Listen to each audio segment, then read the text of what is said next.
Ora, aqui estão os famosos caranguejos que têm sido meus companheiros nestes últimos anos, fiéis na pesca ao sargo. É com estes meninos que eu tenho feito a diferença e acredito que pescar com este estilo de isca possa garantir a todos capturas que vos façam ficar com memórias muito boas da pesca a esta espécie. Para quem me conhece já sabe que eu acho que pescar com iscas moles é garantido que vamos apanhar muitos exemplares juvenis, o que por um lado não me dá prazer nenhum, porque é uma pesca onde não sentimos a oposição do peixe, porque os exemplares mais pequenos não têm capacidade para dificultar a contenda, não é tão justo, tendo em conta ainda mais os materiais que se conseguem utilizar hoje em dia, com a evolução dos fios, a pesca cada vez está mais equilibrada a nosso favor. É praticamente impossível para os peixes conseguirem fugir de um 0,22, um peixe com 1 kg, para quem souber ter calma suficiente, consegue garantir que esse peixe vai ficar a seco. Ora, se nós começarmos a apontar ainda mais para iscas moles, vamos estar a apanhar provavelmente muitos exemplares, mas vamos estar a fazer aquilo que eu acho que não tem piada nenhuma, que é estar a pescar peixes que não nos dificultam nada a vida, não nos fazem evoluir como pescadores. Este isco é um isco que é fácil de apanhar. Quem quiser mexer-se, molhar o rabo, como a gente costuma dizer, calçar umas galochas, ir até ao rio, levantar umas pedras ou não, em alguns sítios eles andam a passear, principalmente no verão, vai encontrar estes meninos com muita facilidade. Tem a vantagem de durar muito tempo, se forem bem tratados. Para quem tiver muita paciência pode apanhar umas ameijas, partir e meter 2 em 2 dias para aí umas 10 ameijas num balde onde tenham 300 caranguejos ou 400 caranguejos. Se tiverem tanto, já aconselho a separarem por mais recipientes. Metem em vários recipientes. Tem que ter paciência, mas eu consigo mantê-los até um mês, mesmo no verão. Meto-os dentro de uma arca com gelo da lota, que troco todos os dias. O gelo não pode estar em contacto com eles, porque senão eles morrem. Tentar meter uma grelha para quando o gelo vai derretendo, a água passar para baixo e os caranguejos não estarem em contacto com a água. Vai de 4 em 4 dias no máximo, deixá-los estar uns 2 ou 3 minutos na água do mar e depois tirá-los e voltar a metê-los outra vez na arca, naquelas arcas de camping gás. Posso-vos garantir que pelo menos 2 semanas vão conseguir mantê-los. Vou agora passar a mostrar o tamanho de anzóis que eu costumo utilizar e o modelo.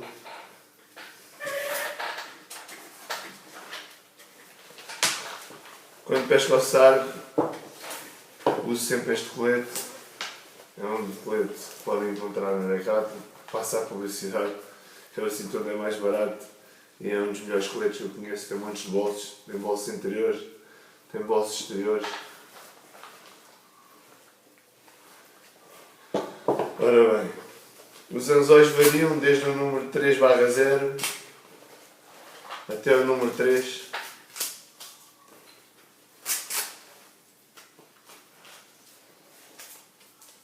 Os anzóis mais caros, os anzóis mais baratos, consoante as situações, as condições.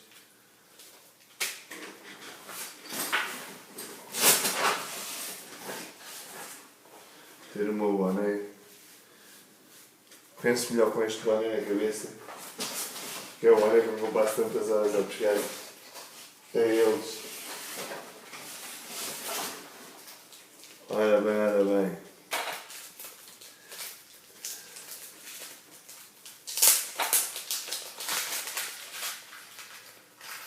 Temos aqui um anzol, um 3/0, que é um anzol que eu utilizo quando prevejo no local, ou já detetei que andam sagos muito grandes e os caranguejos que eu penso usar vão ser um bocadinho maiores. Por exemplo, esta medida.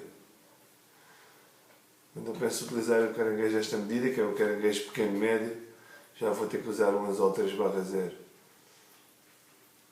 E vou espetar o anzol aqui pelo rabo, pela parte de trás, num dos canos, para evitar matar o caranguejo. E vai passar e aparecer na carapaça. Já vou fazer uma explicação a seguir, quando tiver o anzol empatado, para vocês verem como é que ele fica. Se eu pensar utilizar um caranguejo mais pequeno, obviamente, depois vou andando à procura da medida que me dá jeito, entre o anzol número 3 e o anzol 3/0. Ok? Os anzóis que eu mais uso são os Azar e os Shazam. Também uso os mostardo quando estou a pescar, por exemplo, numa zona de muita pedra e um dia que haja pouco peixe, porque é um anzol que não é tão rijo e abre. Quando abre, solta da pedra. Escuso estar sempre a partir tantos tralhos ou a partir tantos anzóis. Se entretanto começar a detectar a entrada de material de peixe no pesqueiro, vou para um anzol mais rijo, um anzol com um aço mais duro, porque aí já não estou muito preocupado em perder anzóis. Quero é garantir que um peixe grande não me vai abrir um anzol. Na hora de o içar, por exemplo.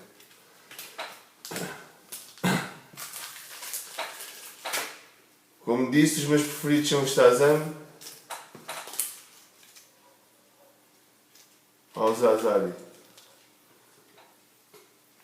É um anzol que eu arranjo relativamente barato, entre os 2,40€, 20 unidades, 22 unidades, 25 unidades. No caso dos Azari são 25 unidades, que é o que será mais barato e é o que eu uso mais vezes. A não ser que tenha dificuldade em encontrar. Às vezes, quando estou nos 10 pesqueiros em que há pouco peixe e estou a pescar com muita pedra, uso os Yokozuna, que são muito baratos, apesar de terem os acabamentos péssimos. Às vezes, no meio destes anzóis, em cada carteira vem 5, que a partilha praticamente não existe. Acaba por não compensar muito, mas como já os comprei, tenho que os usar.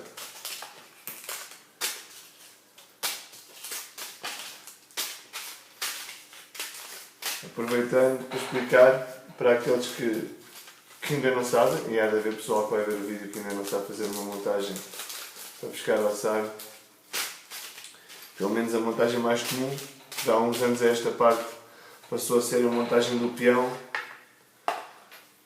Eu vou fazer aqui uma explicação rápida.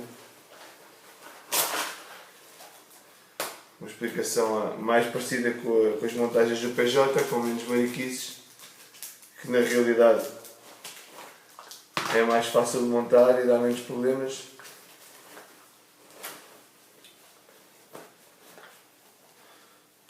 O que é que a gente precisa? De uma boia, neste caso é uma boia de 30 gramas, é uma boia da Decathlon pintada por mim. Colei o tubo por dentro e pintei a parte de baixo de cinzento. Por mariquice, não gosto de ver a boia toda fluorescente. Se calhar alarma ao peixe, eu acho que não, mas entretanto fica ao hábito e quando não temos nada para fazer e não há pesca, não há peixe no mar, vamos nos entretendo a pintar umas boias.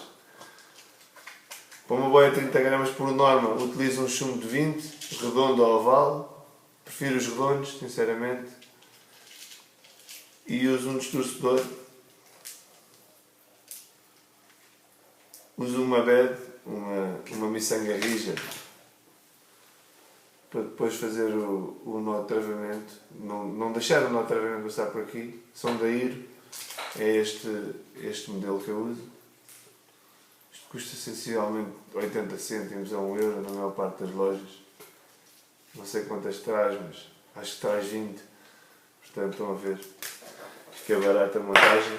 Não gosto de usar distorcedores muito pequeninos pelo simples motivo que o distorcedor muito pequenino tem o arame mais fino. E o arame mais fino tem tendência a cortar mais facilmente o nó.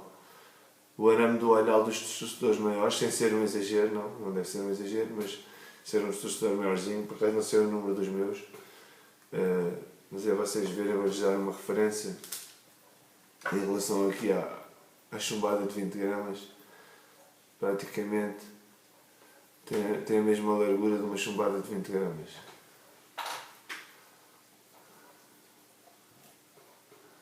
Como podem ver.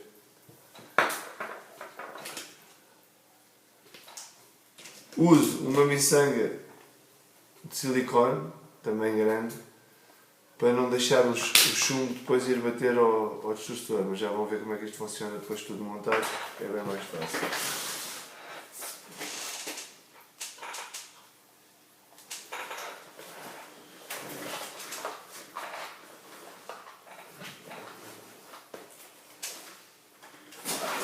Vou buscar aqui um bocado de fio, fazer uma montagem então.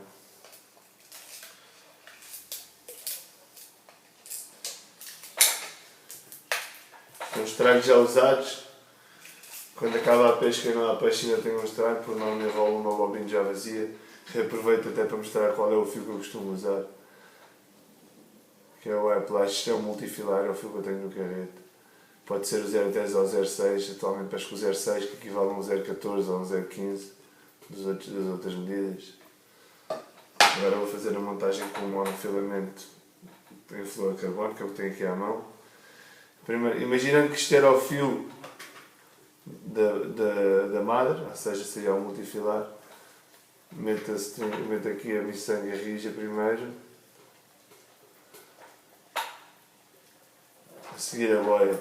Para aqueles que não sabem, quando o fio está molhado, multifilar, uma das boas formas de conseguir puxar o fio para dentro do tubinho é meter o fio lá dentro um bocado, para uns 3 cm e depois puxam. E ele passa.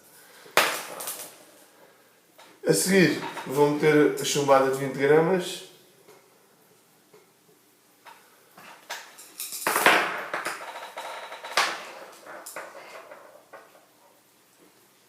A miçanga de silicone, para que depois a chumbada não vá bater no nó do distorcedor, e vou dar o nó do distorcedor. O nó do distorcedor passo uma vez, passo a segunda vez para formar um olhal,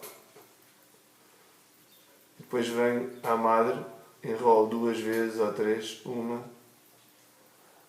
2, 3, passo pelo meio dos 2 olhais que formei agora, como podem ver, ali 2 olhais.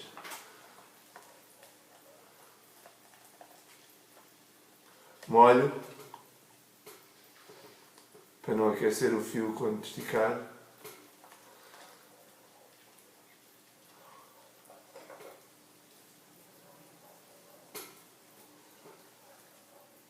E está preso. Ora bem, a montagem vai ficar assim. Depois cortam o excesso do nó no distorcedor. Acima desta miçanga vamos fazer um nó de correr, que também posso ensinar, porque tanto quanto eu sei, há várias pessoas que têm dúvida neste nó. Vou usar um fio de couro, vou à procura de um fio de couro, ver se tem aqui alguma coisa, para ser mais fácil para a malta ver.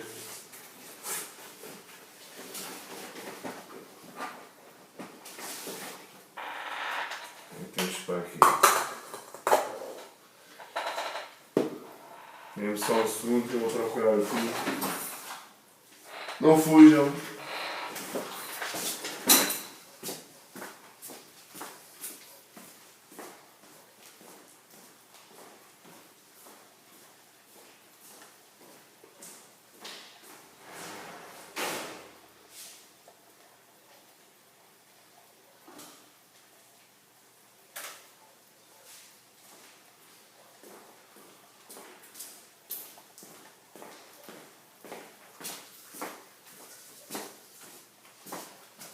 Ora bem, temos aqui um 0.35, que é a medida que eu costumo usar para fazer os nós de correr. Este é da Sufix, que é uma marca que eu gosto muito, porque não são aldrabões, nem nos diâmetros, nem nos pesos, nas rupturas por carga anunciadas. Ora bem, o nó de correr. O nó de correr eu vou ensinar primeiro com 2 fios mais grossos para vocês verem melhor.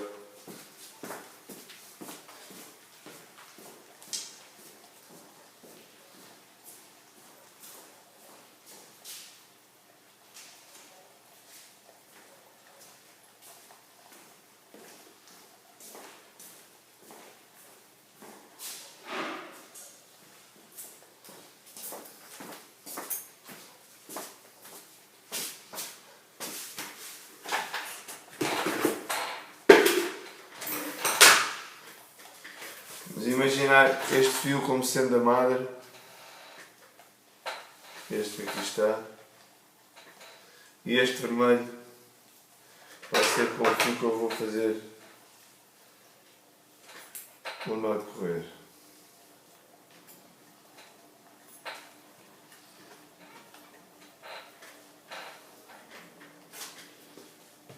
Ora bem. Então, temos aqui o lilás que seria a madre e o vermelho que vai ser o que vai fazer o nó de correr.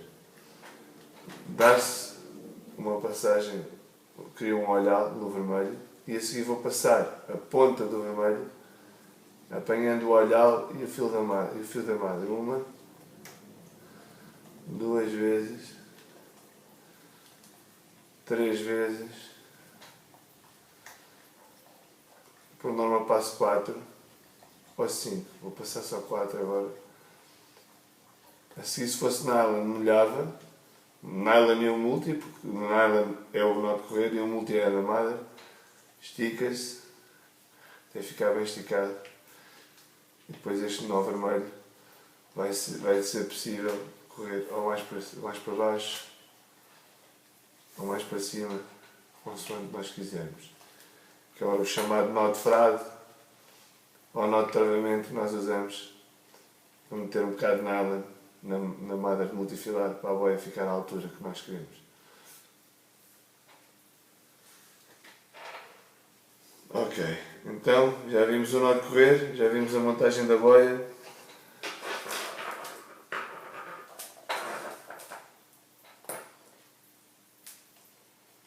Da boia de correr, é uma montagem igualzinha ao peão de correr. Se eu quiser a boia fixa, corro o nó de correr até encostar mesmo à miçanga e ela já não vai fazer isto para cima. Agora vou fazer aqui o nó de correr na minha montagem mesmo. Como fiz ali. 1, 2, 3.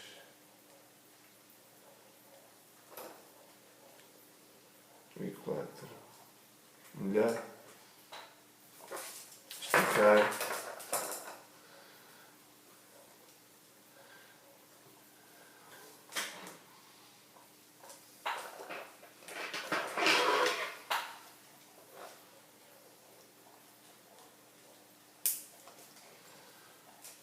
Cortar as pontas, o excesso.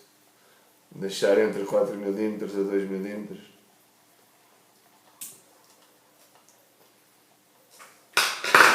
E agora, como podem ver, a boia chegou ali ao nó de correr e travou. Se eu quiser, faço andar mais para baixo, a boia já não sobe tanto, por isso que se chama nó de correr. E se eu quiser a boia fixa, encosto à miçanga. Como se pode ver aqui. Tá? Ora bem, temos então a montagem mais comum. Eu gosto deste estilo de boia, que aguenta muito mar, lança melhor que um peão do mesmo peso e é mais singela. É uma boia com uma hidrodinâmica melhor. Quando o peixe anda esquisito a comer, por vezes funciona quase como uma boia maricas e aguenta ao mar de um peão pequeno.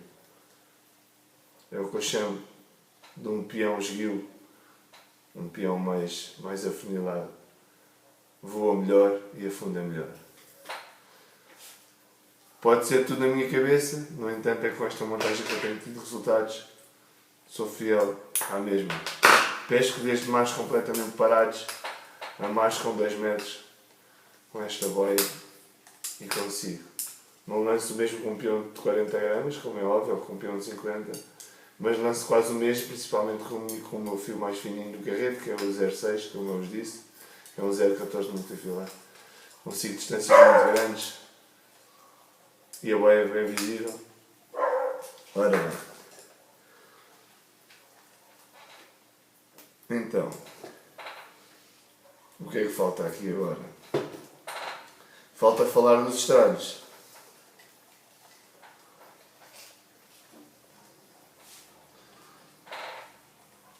Vou falar um bocado dos estralhos, vou-vos mostrar os fios que eu utilizo mais. Neste momento, a marca que eu mais utilizo é a Máxima, que é um flúor, um 100% flúor, só pesco com flúores. Não acredito na questão da invisibilidade, como várias vezes nos meus posts já tive a oportunidade de escrever.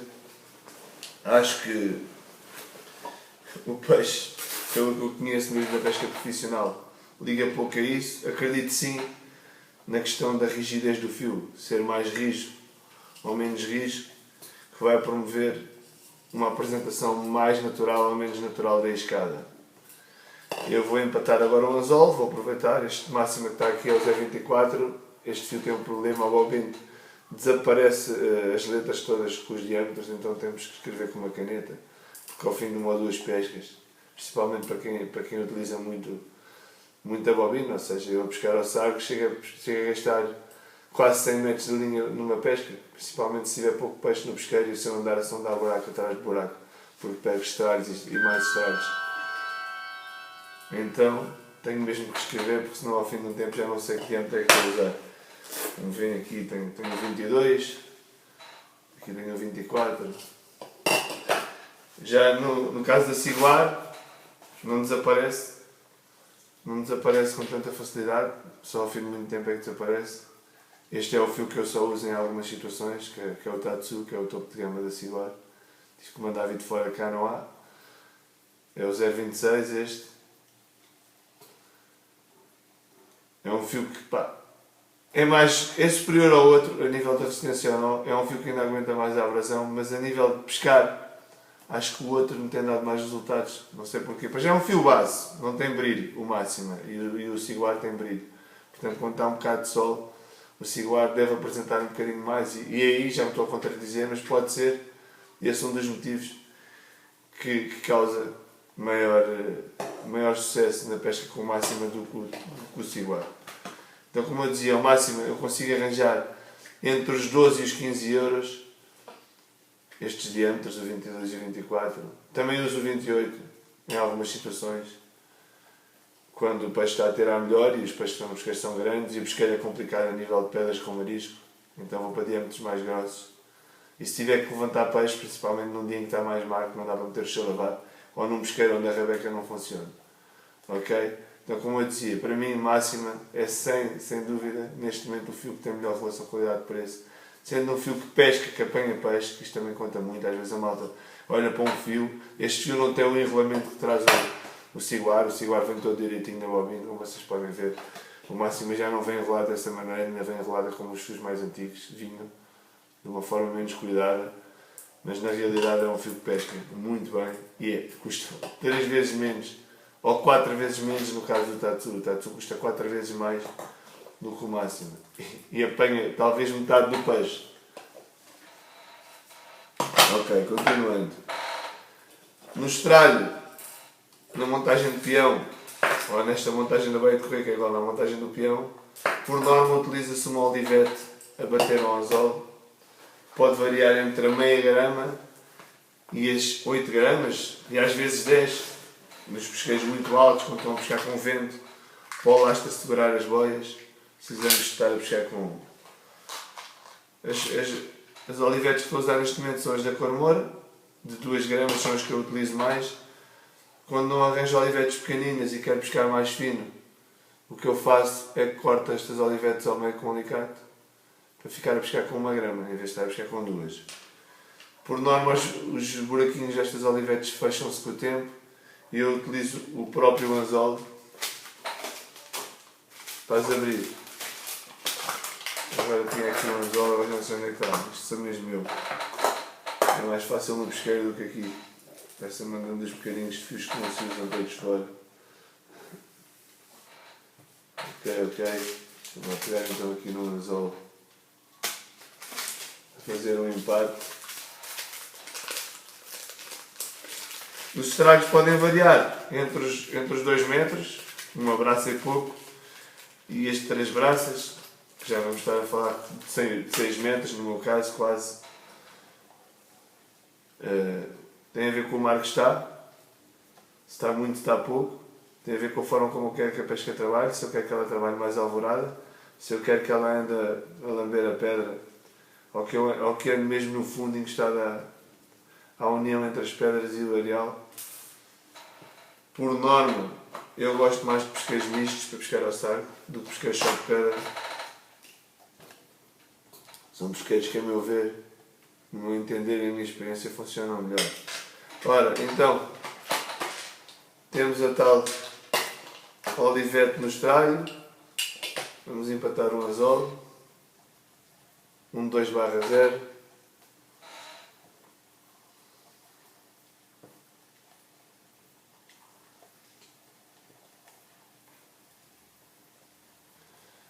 Eu, por norma, dou umas 8 passadas, umas 8 laçadas ao anzol.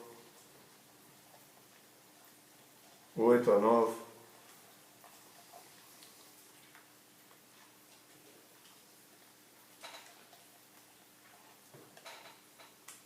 Olho sempre antes de esticar.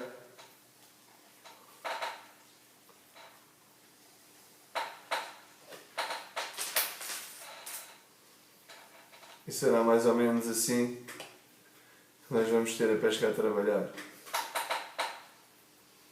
Não apertem muito os nós, como dizem os pescadores mais antigos e os pescadores profissionais. Quem aperta os nós é o peixe. Garantam apenas que a coisa está sólida. Está entendido? E agora vamos iscar então um caranguejo numa medida que seja boa para este anzol. E vamos iscar o caranguejo aqui pelo lado do rabo, num dos cantos, a sair pelas costas, como eu vos disse. E isto será a apresentação que a iscada vai ter dentro d'água.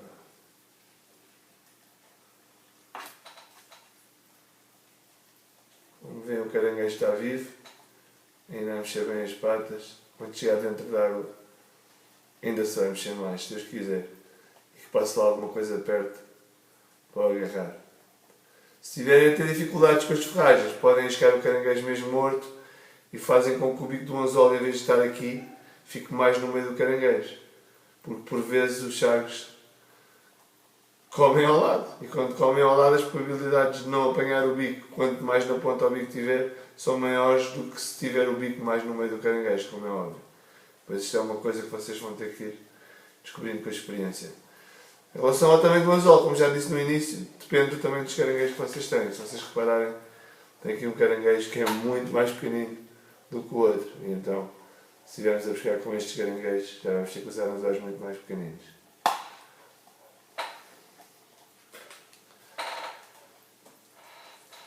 Vou acabar só a mostrar aqui os outros fios que eu também costumo usar. Também uso a Final Line da Siguar, que é um fio muito bom, um fio mais elástico do que os fluorocarbonos normais. Não tem tanta resistência ao nó. As medidas aqui a nível de ruptura por carga não estão verdadeiras. Aqui neste caso a Siguar falha bastante. Outro fio muito bom que eu experimentei, que é feito pela Siguar, muito parecido com o Tatsu, é este Yuki Neox. É um fio que também tem uma resistência à abrasão incrível, uma resistência ao nó muito boa. É um fio um bocadinho mais rijo, não é tão macio como o Final Line, nem como a Máxima. É um fio que está a um preço razoável, não chega aos preços da Máxima, mas é um fio que vale a pena. Qualquer um destes fios. Depois é tudo uma questão de gosto. E depois, como também temos a limitação de algumas lojas em alguns locais não terem tudo, estou-vos a dar opções e alternativas que são de valor e que também podem pensar nelas, que não são enganados, seguramente. São fios muito bons. Quando estou a preparar aqui a questão do colete para levar para o mar, atenção a isto já pode dar uma ajuda a alguns para não terem dissabores. Antes usava caixinhas destas e metia tudo o que precisava numa caixinha destas. Qual é o problema? O problema é que se cai a caixinha e ficam sem nada. Hoje em dia levo as carteirinhas de anzóis todas separadas, como as compro. Vou abrindo e utilizando à medida que quero. No bolso estou a utilizar, só tenho uma. E espalho por todos os bolsos dos coletes algumas carteiras, para o caso de cair uma ainda ter as outras. A mesma coisa faço com as caixinhas das montagens, com as caixas dos olivetes, tenho sempre mais que uma, e em bolsos diferentes, para não acontecer cair e depois ficar sem ela, e não ter mais nenhumas para pescar. E aqui mais um conselho que eu penso que seja muito útil. Pá, espero que tenha sido útil esta apresentação. Vou só aproveitar para vos explicar como é que cuido dos caranguejos. Mantenho-os no frigorífico, meto o frigorífico numa temperatura não muito baixa, quase a temperatura ambiente do inverno, aqueles 7 graus que estão na rua, 5 graus, 7 graus é o ideal. Se conseguirem ter o frigorífico a 7 graus, ou uma zona de frigorífico a 7 graus, posso-vos garantir que eles não morrem e duram seguramente pelo menos 3 semanas. De 3 em 3 dias ou de 4 em 4 dias, tiro-os. Depois de os tirar, deixo-os atingir a temperatura ambiente e depois é que lhes meto água do mar. Nunca metam água do mar quando eles ainda estão frios, senão morrem todos. E faço qualquer coisa como isto. Meto-os dentro de uma coisa, é aqui a água do mar. Jogo a água do mar lá para dentro. Deixo estar um bocado até os meses para tirar aquela água castanha que fica deles estarem muitos dias sem ver água. Mexo-os bem, imagina, deixo estar, depois de os mexer, deixo estar uns 2 ou 3 minutos. 2 minutos é mais que suficiente. E depois tiro-os para outro recipiente. Escorro bem a água e meto-os no recipiente onde vou voltar a metê-los dentro do frigorífico. Nunca os deixem com água. Mesmo antes de meter dentro do frigorífico, ainda escorro este recipiente, viro ao contrário, para garantir que não ficou água nenhuma. Eu não gosto muito das algas, porque se não lavarem bem as algas podem ter doenças e só as ajudam a matar. Mantenho-os mesmo assim dentro do frigorífico. Pessoal, posso-vos garantir que se aderirem mais ao caranguejo, vamos ouvir menos discussões e vamos ter menos tópicos daqueles iguais ao do sardo de veado, porque os exemplares que vocês vão buscar vão ser maiores. Vão ter problemas no início, as ferragens não são tão fáceis como com os iscos moles. O peixe desferra muita vez, mas selecionam. Selecionam pelo tamanho, selecionam pela qualidade. Podem apanhar também umas douradas se elas andarem no sítio e os rebaldos também não se fazem regados. Mais uma vez abraço e força. Boas capturas para esta primavera.